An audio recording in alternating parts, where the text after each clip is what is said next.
Hello and welcome to my Om Law classes. Today we are going to deal with a fresh question, and the fresh question we are going to deal is the rights and privileges of the advocate. In the last session we already discussed one of the right of the advocate which is very important, and that is right to practice. पूर्वी practice lawची advocate, lawyer, Mukhtar, pleader अशी बरीच जण करू शकत होते. पण आता law practice फक्त कोण करू शकते सांगा? So there is only one category of the person who is allowed to make a practice of the law, and that is advocate. Apart from this, काही other rights पण advocate ना दिलेले आहेत. I'll share the screen with all of you and we will deal with that particular various rights which are given to the advocate. Okay. The very first right तुम्ही काय करायला सांगा तर right to practice इथं तुम्हाला add करायचं आहे. Roman 1 introduction द्यायचं, Roman 2 rights and privileges of advocate करायचा. त्याच्यामध्ये पहिला राईट काय टाकायचं सांगा तर राईट टू प्रॅक्टिस, जो आपण लास्ट सेशन मध्ये डिस्कस केलेला आहे. राईट टू प्रॅक्टिस ऍडव्होकेट ऍक्टच्या सेक्शन 29 पासून 34 पर्यंत तो राईट टू प्रॅक्टिस दिलेला आहे. पूर्वी प्रॅक्टिस कुणी करू शकत होतं लॉ, पण आता तसं नाही. आता फक्त advocate is the person who is authorise to make a practice of the law. 2 आकडा करायचा right to freedom of speech and expression. Okay बघा, article 19(1)(a) of the Indian constitution provided the right of freedom of speech and expression. कुणाला सांगतो? All सिटीजनला आहे हा. Advocate need not fear about the police, bureaucrat, legislator or even judiciary. Advocate ना आपला मुद्दा आपल्या क्लायंटची बाजू मांडताना कुठल्याही पद्धतीची फिअर ठेवायची गरज नाहीये.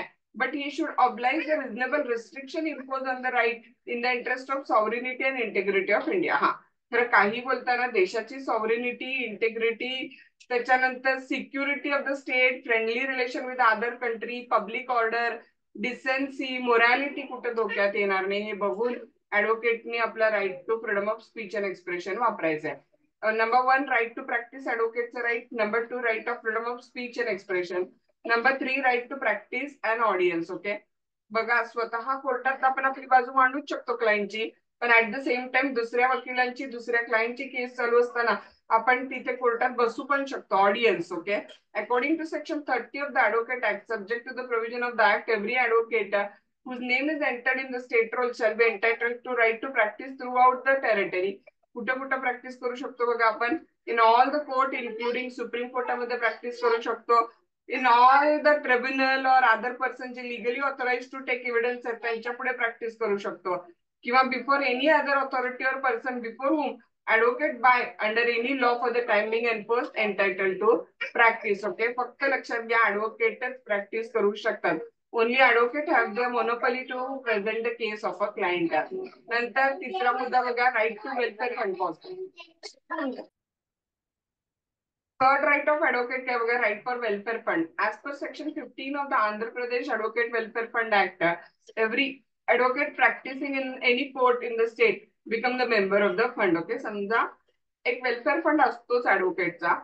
कुठल्याही ऍडव्होकेटला काही आर्थिक अडचण आली तर त्या वेलफेअर फंडातून त्यांना मदत केली जाते. ओके, नंतर ऑफकोर्स प्रॅक्टिस करणारा आपल्या चरितार्थ साधनच आपली प्रॅक्टिस आहे. त्यामुळे जरी आपलं प्रॉफिट हे मोटिव्ह नसलं तरी फी मात्र आपल्या राईट आहे. Okay, right to fee.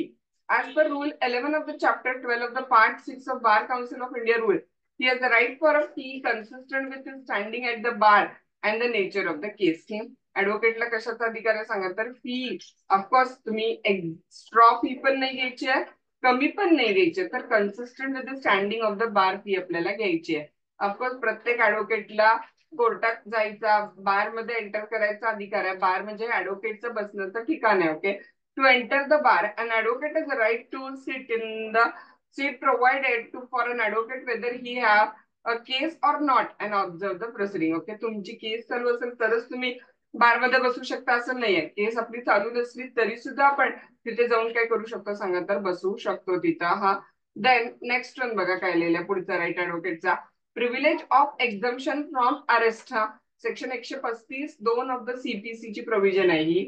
Where any matter is pending before the tribunal having jurisdiction therein or being in a good faith that he has a such a jurisdiction, the parties there too. Then baga pleader, mukhtar, revenue agent, recognized agent, and their witnesses acting in obedience to the summons shall be exempt from arrest under CPC other than the process issued by the tribunal for contempt of court while going to or attending such a tribunal for the purpose of the matter and while returning from the tribunal. कोर्टात जाताना, कोर्टातून return येताना आपण गुडफेत मध्ये जर ती केस present करणार असो तर सीपीसी मध्ये दिलेलं आहे की प्लीडर, मुक्त्यार, रेव्हेन्यू एजंट, रेकग्नाइज एजंट, पार्टीजना कोर्टात जाताना आणि येताना अरेस्ट करता येत नाहीये. ओके. नंतर प्रिव्हिलेज अंडर सीआरपीसी काय दिलेलं आहे बघा. An advocate is exempted from serving in a juror or assessor under the criminal procedure code. CrPC खाली ज्युरर किंवा असेसर होण्याचा ऍडव्होकेट वरती काही नाही सांगा तर कंपल्शन नाहीये. लायबिलिटी ऑफ निग्लिजन्स पुढचा मुद्दा. No action can be taken against an advocate if he does any negligence which an ordinary and reasonable man does. Such mere negligence act are privileged. लक्षात घ्या, mere negligence privileged आहे, समजून घ्या. तुम्ही gross negligence केलेलं असेल म्हणजे मोठा निष्काळजीपणा केला ज्यामुळे तुमच्या क्लायंटचं खूप मोठं नुकसान झालंय तर तुम्ही एक्झम्प्टेड नाहीये. हा, पण किरकोळ निग्लिजन्स झालेलं असेल तर तुम्ही एक्झम्प्टेड आहे. आता हा पुढचा जो आहे की नाही ऍडव्होकेटचा 9वा राईट पण आहे काय, आणि हा शॉर्ट नोटला इंडिव्हिज्युअल पण येऊ शकतो. Right to refuse the brief. एखादा क्लायंट तुमच्याकडे केस घेऊन आला तर ती केस ऍक्सेप्ट करायलाच पाहिजे असं तुमच्यावर बाइंडिंग आहे काय तर समजून घ्या नाहीये. तुम्हाला ती केस रिफ्यूज करायचा पण काय केलेला तर अधिकार दिलेला आहे.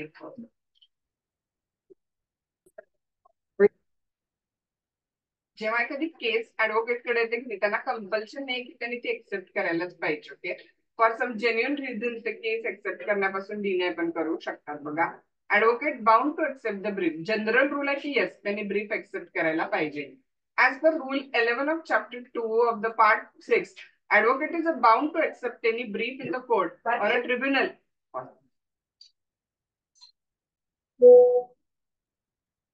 जनरल रूल काय करायचं सांगा तर ऍडव्होकेटला ब्रीफ एक्सेप्ट करायला पाहिजे. खरं तर हा advocate is bound to accept the brief in a court or a tribunal or before any authority in or before which the profession he professed to practice at a fee consistent with the standing at a bar and the nature of the case. हा, योग्य fee घेऊन ऍडव्होकेटने काय करायला पाहिजे सांगा तर केस घ्यायला पाहिजे. हा, खरं स्पेशल केसेस मध्ये ऍडव्होकेट ब्रीफ डिनाय करू शकतात. Special circumstances may justifies refusal to accept a brief. Okay.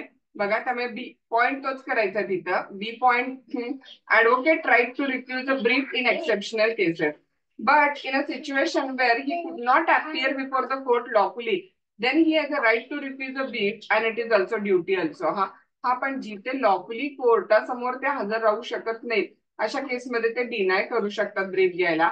जसं की पहिला मुद्दा बघा, an advocate shall refuse to represent the client who persists in a unfair practice or improper conduct. हा, advocate जर unfair practice करत असेल तर त्यावेळेला ते जर क्लायंट एखादं इम्प्रॉपर कंडक्ट करत असेल किंवा अनफेअर प्रॅक्टिस करत असेल आणि अशी केस घ्या म्हणून ऍडव्होकेटच्या मागे लागले असेल तर ऍडव्होकेट डिनाय करू शकतात ब्रीफ घ्यायला. Then advocate shall not enter, appear, plead or practice anyway before a court, tribunal, authority mentioned in section of the act if the sole or member thereof is related to the advocate as a father, grandfather, son, grandson, uncle, brother, nephew, husband, mother, daughter, sister and niece, father-in-law, mother-in-law, sister-in-law, brother-in-law.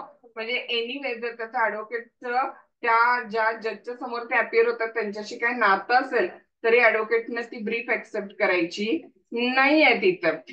त्याच्यानंतर बघा rule 8 काय म्हणते बार Council of India.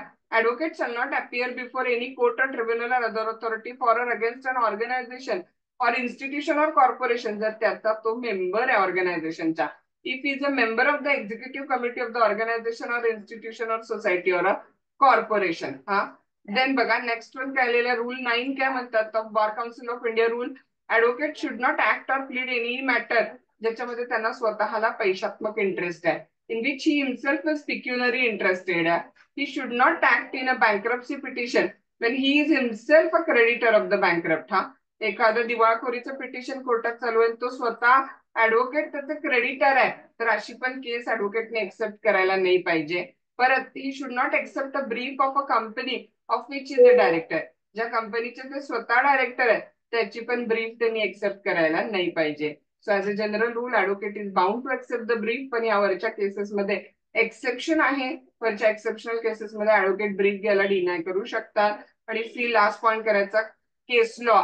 Allahabad bank limited Faizabad versus Thakur Bakhsh Singh काय म्हणतो बघा, if a client come to them with the proper instruction prepared to pay a fair and proper fee and invite them to undertake a case kind which they are accustomed to do and they refuse, such a refusal amount to professional misconduct and he should be punished for that. हा client proper fee देतात, वरचा कुठला problem पण नाहीये, तर मात्र त्यांनी केस घ्यायला पाहिजे. नाही घेतली तर ते प्रोफेशनल मिसकंडक्ट होईल आणि त्याच्यासाठी ऍडव्होकेटला पनिश केलं जाऊ शकते. ओके, सो फॉर रिझन ते केस घ्यायला रिफ्यूज करू शकतात, पण विदाउट रिझन केस घ्यायला रिफ्यूज करू शकत नाही. सो बाय द वे हा ऍडव्होकेटचे राईट्स अँड प्रिव्हिलेजेस क्वेश्चन आपला एंड झालेला आहे. I hope you all understood it. If you have any doubt you can ask me.